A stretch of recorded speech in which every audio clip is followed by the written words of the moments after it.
Good evening, friends. Hope you all are doing well. So, let's start with the new chapter that is computer language. ठीक है.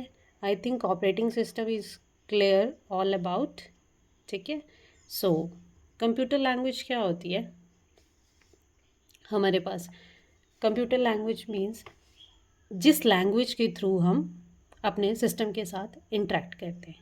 ठीक है. अब आप बोलोगे कंप्यूटर लैंग्वेज होती क्या है. जैसे आज आप डे टू डे लाइफ में देखेंगे तो बहुत सारी इंपॉर्टेंट लैंग्वेज आ गई हैं. सॉरी, जैसे पाइथन हो गया.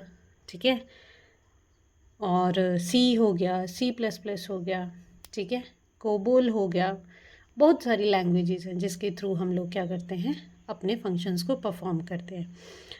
जैसे अगर हमें वेबसाइट की डेवलपमेंट करनी है तो हम लोग आज की डेट में .NET यूज़ करते हैं, PHP यूज़ करते हैं. ठीक है. तो कंप्यूटर लैंग्वेज की नेसेसिटी पड़ी क्यों हमें. ठीक है. तो रीज़न क्या है कि अगर हमें एडिशन परफॉर्म करनी है 2 नंबर की, if we want to perform addition of 2 number. ठीक है. 45 + 32. ठीक है. तो it can be easily, that is answer is 77. Okay, we can calculate by hand only. ठीक है. अगर हमें 2 का फैक्टोरियल निकालना है तो हम इजीली निकाल सकते हैं 2. अगर हमें वहीं पे बोला जाए 5 का फैक्टोरियल निकालो तो ठीक है, तो it may be little bit confusing, 5 × 4 × 3 × 2 × 1. ठीक है. तो इसका फैक्टोरियल क्या होएगा, 120 आएगा. ठीक है. सॉरी, वैल्यू क्या आएगी हमारे पास, 120 आएगी. तो 120 अगर हम कंप्यूटर लैंग्वेज के थ्रू इवेलुएट करेंगे तो वो क्या आएगी, ज़्यादा एक्यूरेसी के साथ आएगी. ठीक है. अगर हमें इसका तो हम 5 फैक्टोरियल का निकालेंगे तो बहुत ईजीली हम लोग इसकी रिज़ल्ट जो है वो निकाल सकते हैं.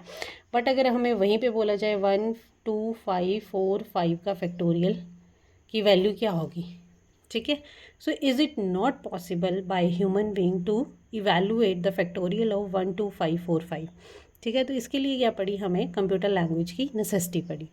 इसमें क्या होगा कि कंप्यूटर लैंग्वेज के थ्रू हम एक प्रोग्राम बनाएंगे, चाहे हम सी में बनाएं, C++ में बनाएं, पाइथन में बनाएं, what ever language do you want, that language you can use. ठीक है. एक बार आप क्या करेंगे, फैक्टोरियल का प्रोग्राम बनाएंगे, जब आप उसको रन करेंगे तो वो आपको आउटपुट देगा. फिर by using that particular program, चाहे आप 2 का फैक्टोरियल निकालो, 1 2 5 4 5 का निकालो, या 3 2 6 7 6 का निकालो, या किसी भी नंबर का फैक्टोरियल निकाल सकते हैं by using that particular program. So that's why we need computer languages. ठीक है. So first of all we are discussing about machine language. ठीक है. मशीन लैंग्वेज क्या होती है हमारे पास, 0 और 1, that is understood by a computer. ठीक है. ये क्या थी हमारे पास, फर्स्ट जनरेशन ऑफ लैंग्वेज थी.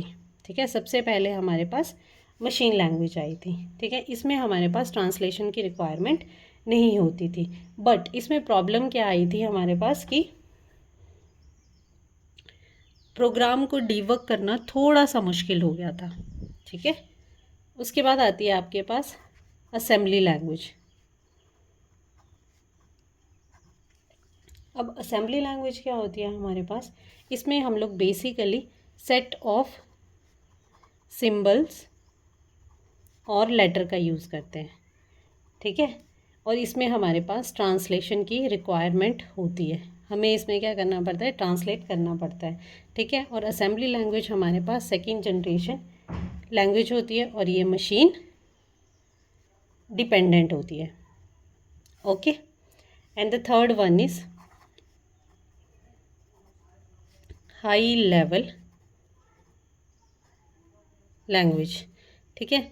जो हमारे पास हाई लेवल लैंग्वेज आती है वो क्या होती है, ह्यूमन फ्रेंडली होती है, और सबसे बड़ी बात ये मशीन इंडिपेंडेंट होती है. ठीक है.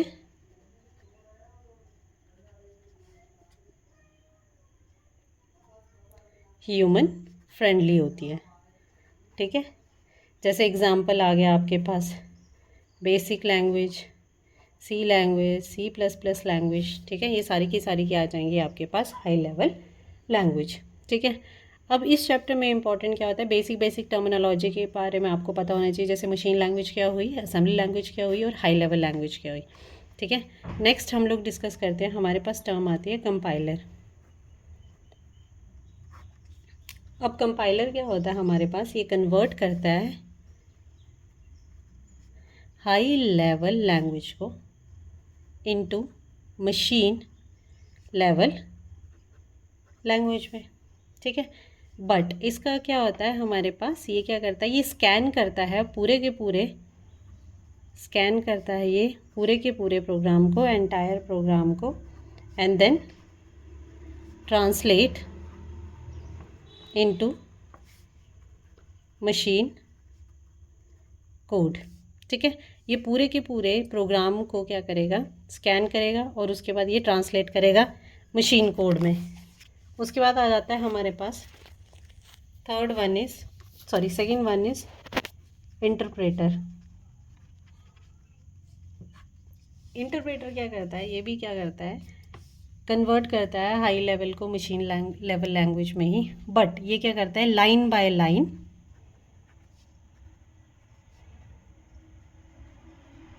ट्रांसलेट करता है। ठीक है, ये क्या करता है, एक स्टेटमेंट को पहले क्या करेगा, हाई लेवल लैंग्वेज से मशीन लेवल लैंग्वेज में कन्वर्ट करेगा, फिर उसके बाद नेक्स्ट लाइन को करेगा, उसके बाद नेक्स्ट लाइन को करेगा, तो it means it goes line by line. ठीक है, तो ये क्या होता है, लिटिल बिट कंजप्शन प्रोसेस होता है, टाइम कंज्यूमिंग प्रोसेस होता है ये। ठीक है, उसके बाद आता है हमारे पास, उसके बाद एक लैंग्वेज आती है आपके पास फोर्टन, FORTAN। ठीक है, तो इसका क्वेश्चन पूछा गया था कि इसकी फुल फॉर्म क्या होती है, तो इसकी फुल फॉर्म होती है फॉर्मूला ट्रांसलेशन। ठीक है, और इसको जो डेवलप किया था, इसको डेवलप किया गया था, डेवलप्ड बाय जॉन बक्कस के द्वारा। ठीक है, इसके बाद आती है आपके पास नेक्स्ट इज़ LISP। LISP क्या होती है, ये क्या है, basically family of programming language. ठीक है जी, उसके बाद आता है आपके पास कोबोल। कोबोल आती है आपके पास common business oriented language, and I think it is developed by Grace Hopper. ठीक है, so please confirm it is sure और नॉट। ठीक है, and the next is C++। तो सभी को पता होगा, बाजार ने स्टाउस्ट्रफ ने दी थी। ठीक है, ओके। उसके बाद आती है आपके पास पास्कल भी निकोलस विर्थ ने दी थी। ठीक है, बेसिकली इसके जो डेवलपर होते हैं इनका नाम मैक्सिमम टाइम पूछा गया है। ठीक है, जैसे जावा हो गया, जावा को किसने दिया था, जेम्स गोसलिंग में। ठीक है, और जावा क्या है आपके पास, सर्वर साइड लैंग्वेज होती है। ठीक है, और एक आई थी आपके पास विजुअल बेसिक, BB जिसको बोलते हैं। ठीक है, BB क्या होती है, ये थर्ड जनरेशन की लैंग्वेज होती है, और ये इवेंट ड्रिवन प्रोग्रामिंग लैंग्वेज होती है। ठीक है, बेसिकली इसमें क्या होता है, बिल्कुल मतलब लेस अमाउंट ऑफ कोड हमें लिखना पड़ता है, और इसके थ्रू हम लोग क्या करते हैं, आउटपुट को जनरेट कर सकते हैं। ठीक है, ये आती है आपके पास विजुअल बेसिक। उसके बाद आता है आपके पास फ्लो चार्ट होता है। फ्लो चार्ट क्या होता है, जो कि बेसिकली फ्लो चार्ट किसी भी चीज़ का क्या होता है, जो बेसिक फंक्शनिंग बताता है कि कौन सा काम कैसे होगा। ठीक है, इसमें हम लोग जो है, जैसे मैंने आपको पीछे अगर हमने डिस्कस किया था ऑपरेटिंग सिस्टम में भी, मैंने आपको एक एग्जांपल बताया था, एग्जांपल का एक डायग्राम बताया था। जैसे यूज़र आ गया, यूज़र ने क्या किया, पर्टिकुलर इनपुट दी। ठीक है, वो जो इनपुट है किसी पर्टिकुलर एप्लीकेशन को ओपन किया, देन ओपन करने के बाद क्या गया, वो ऑपरेटिंग सिस्टम में गया, और ऑपरेटिंग सिस्टम के बाद यूज़र में गया। तो ये दिस इज़ क्या है, ये क्या है आपके पास पर्टिकुलर फ्लो चार्ट है। ठीक है, कि कौन सा काम किस तरीके से होगा। अगर हम एग्जांपल देखें आज की डेट में, तो अगर आपको अपने घर पे कोई भी फंक्शन ऑर्गेनाइज करवाना है, तो आप अगर फ्लो चार्ट बनाएंगे तो वो इजीली हो जाएगा कि केटरिंग वाला कौन कहाँ से आएगा हमारे पास, कितने लोग आएंगे, कितना खाना बनेगा, तो वो सारा का सारा आपके पास उसकी डिटेलिंग रहेगी। अगर फ्लो चार्ट होगा तो ईजिली मेंटेन हो जाएगा। ठीक है, अब आता है आपके पास क्लास। क्लास क्या होती है? जो कि आपके पास डिस्क्राइब करती है डिटेल ऑफ ऑब्जेक्ट। ठीक है, आपने क्या किया, जैसे डे टू डे लाइफ में अगर क्लास की बात करें तो हमें एक, जैसे क्लास 10th है तो उसमें नंबर ऑफ़ स्टूडेंट्स होंगे, तो अगर हम सी और C++ की बात करें तो क्लासेस का कंसेप्ट यूज़ किया जाता है। तो क्लासेस के अंदर क्या होता है, हमारे पास वेरियस ऑब्जेक्ट होते हैं। ठीक है, और ऑब्जेक्ट क्या होता है, ये बेसिकली इंस्टांस ऑफ क्लास होता है। ठीक है, अब क्या होता है, कंस्ट्रक्टर क्या होता है, ये एक स्पेशल टाइप की क्या होती है, सब रूटीन होती है जो कि किसी ऑब्जेक्ट को क्रिएट करने के काम आती है। ठीक है, और डिस्ट्रक्टर क्या होता है, वो क्या करता है, डिस्ट्रॉय करता है। ठीक है, कंस्ट्रक्टर क्रिएट करेगा किसी भी ऑब्जेक्ट को। ठीक है, दो कंसेप्ट आते हैं हमारे पास, दैट इज कंस्ट्रक्टर और डिस्ट्रक्टर। ठीक है, तो कंस्ट्रक्टर क्या करता है, ये क्रिएट करता है ऑब्जेक्ट को। ठीक है, और डिस्ट्रक्टर क्या करता है, ये डिस्ट्रॉय करता है ऑब्जेक्ट को। ठीक है, एक आता है आपके पास कंसेप्ट इनकैप्सुलेशन। इनकैप्सुलेशन, ठीक है, इनकैप्सुलेशन क्या होता है, जब भी हम किसी वैल्यू को हाइड करते हैं, ठीक है, wrapping up of data into a single unit is called as encapsulation. ठीक है, सॉरी, इनकैप्सुलेशन में ये आता है आपके पास। ठीक है, उसके बाद आता है हमारे पास पॉलीमॉर्फिज्म। पॉलीमॉर्फिज्म, पॉली मीन्स जैसे मैनी। ठीक है, तो ये क्या करता है, it has an ability to perform, it has an ability to perform various task. ठीक है, उसके बाद आता है आपके पास डेटा एब्स्ट्रैक्शन। ठीक है, डेटा एब्स्ट्रैक्शन क्या होती है, ये सिर्फ क्या करता है, ओनली रिक्वायर्ड ऑब्जेक्ट को ही शो करता है, बाकी को क्या करता है, हाइड करता है। डाटा एब्स्ट्रैक्शंस का एक लेटेस्ट एग्जांपल दूंगी, जैसे हम लोग क्या करते हैं, गाड़ी चलाते हैं। ठीक है, हम ड्राइव करते हैं गाड़ी को। ठीक है, तो जब हम गाड़ी को ड्राइव करते हैं ना, तो उसमें ABC का कंसेप्ट चलता है। ठीक है, एक्सीलेटर, ब्रेक, ठीक है, और क्लच होता है ना।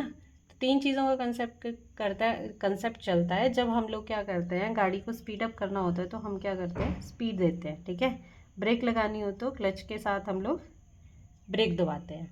तो उसकी हमें तो सिर्फ इतना नॉलेज है, हम ड्राइविंग सीट पे बैठे हुए हैं, हमें तो सिर्फ इतना नॉलेज है गाड़ी चल कैसे रही है, हमें ये नहीं पता कि क्लच कैसे काम कर रहा है, क्लच के साथ ब्रेक का क्या कॉम्बिनेशन है।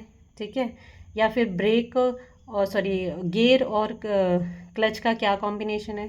तो हमें सिर्फ इतना पता है कि हमें गाड़ी चलानी है, उसके इंटरनली फंक्शनिंग कैसे हो रही है उससे हमें कोई लेना देना नहीं है। तो that is called अब्स्ट्रैक्शंस।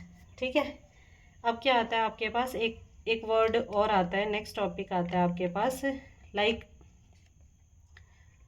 Exception handling. ठीक है, एक्सेप्शन हैंडलिंग क्या होती है कि कोई भी प्रोग्राम हम लोग लिखते हैं और उसमें कोई प्रॉब्लम आ जाती है। ठीक है, तो उसको रिजॉल्व कैसे करेंगे, या रिजॉल्व का मतलब, जैसे हम लोग C में या C++ में कोई भी प्रोग्राम लिखते हैं, हम उसको रन करते हैं, और अगर उसमें कोई भी मिस्टेक हुई हो, कोई भी प्रॉब्लम आती है, तो that is called as exception handling. जब भी हम किसी प्रोग्राम को एग्जीक्यूट करते हैं, ठीक है, that is called exception handling. और I think that is sufficient about this chapter. Basic जो terminology थी we already discuss, और if you know about more this chapter then do let me in, do comment in comment box, and thank you. Please do like, subscribe and share my channel.